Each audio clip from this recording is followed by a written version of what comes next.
2019 టైంలో బాక్సాఫీస్ దగ్గర ఆడియన్స్ ను ఓ రేంజ్ లో ఆకట్టుకుని బ్లాక్ బస్టర్ హిట్ అయిన ఇస్మార్ట్ శంకర్ సినిమాకు సీక్వెల్ గా వచ్చిన డబుల్ స్మార్ట్ సినిమా ఫ్లాప్స్ లో ఉన్న ఉస్తాద్ రామ్ పోతినేనికి అలాగే పూరి జగన్నాథ్ కి తిరిగి ఊపిరి పోసిందా లేదా తెలుసుకుందాం పదండి. ముందుగా కథ పాయింట్ కు వస్తే మల్టీ మిలియనీర్ అయిన సంజయ్ దత్ 100 ఏళ్లు బ్రతకాలని ఆశపడతాడు. కానీ తనకు బ్రెయిన్ ట్యూమర్ వలన కొన్ని నెలలకే చనిపోతాను అని తెలియడంతో తన మెమొరీని ట్రాన్స్ఫర్ చేయాలి అనుకుంటాడు. అప్పుడు తనకు హీరో గురించి తెలుస్తుంది.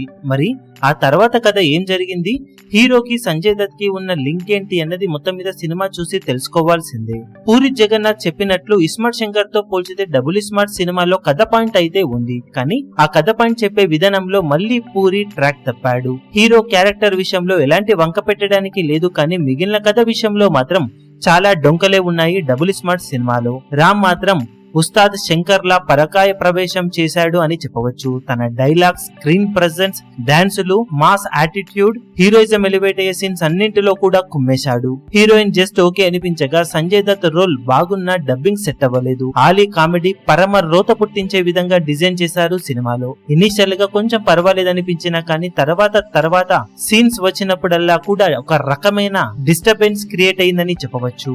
సంగీతం ఓకే అనిపించగా బ్యాక్గ్రౌండ్ స్కోర్ పర్వాలేదు అనిపించింది. ఎడిటింగ్ అండ్ స్క్రీన్ ప్లే పెద్దగా ఇంపాక్ట్ అయితే క్రియేట్ చేయలేదు.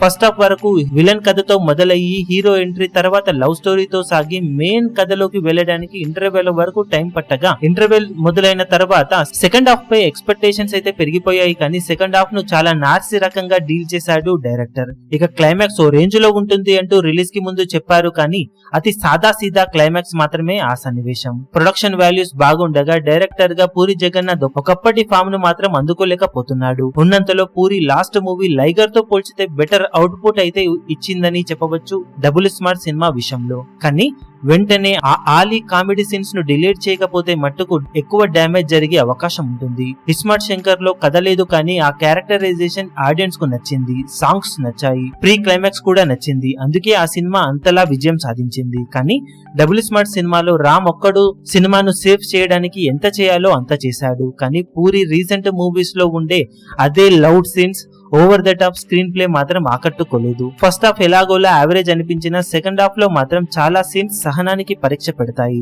మొత్తం మీద రన్ టైమ్ ను తగ్గించి ఆలీ కామెడీ సీన్స్ ను డిలీట్ చేస్తే రామ్ క్యారెక్టర్ కోసం అలాగే అక్కడక్కడ వర్కౌట్ అయిన కొన్ని సీన్స్ అలాగే సాంగ్స్ కోసం ఒకసారి చూడొచ్చు అనిపించవచ్చు డబుల్ స్మార్ట్ సినిమా. మొత్తం మీద ఇస్మార్ట్ శంకర్ ను మ్యాచ్ చేయలేకపోయినా డబుల్ స్మార్ట్ సినిమా లైగర్ మీద మాత్రం బెటర్ అని చెప్పవచ్చు. మరి ఆడియన్స్ ను సినిమా ఎంతవరకు ఆకట్టుకుంటుందో చూడాలి. మీరు సినిమా చూసినట్లయితే మీకు సినిమా ఎలా అనిపించిందో కింద కమెంట్ సెక్షన్ లో చెప్పండి. ఈ సినిమాకు మేమిస్తున్న final rating 2.5 stars out of 5 stars. ఈ వీడియో మీకు నచ్చినట్లయితే లైక్ చేయండి, షేర్ చేయండి, ఛానల్ ను సబ్స్క్రైబ్ చేయడం మాత్రం మరవకండి. ఏ చిన్న అప్డేట్ ను మిస్ అవ్వకూడదు అనుకుంటే బెల్ ఐకాన్ ను ప్రెస్ చేయండి.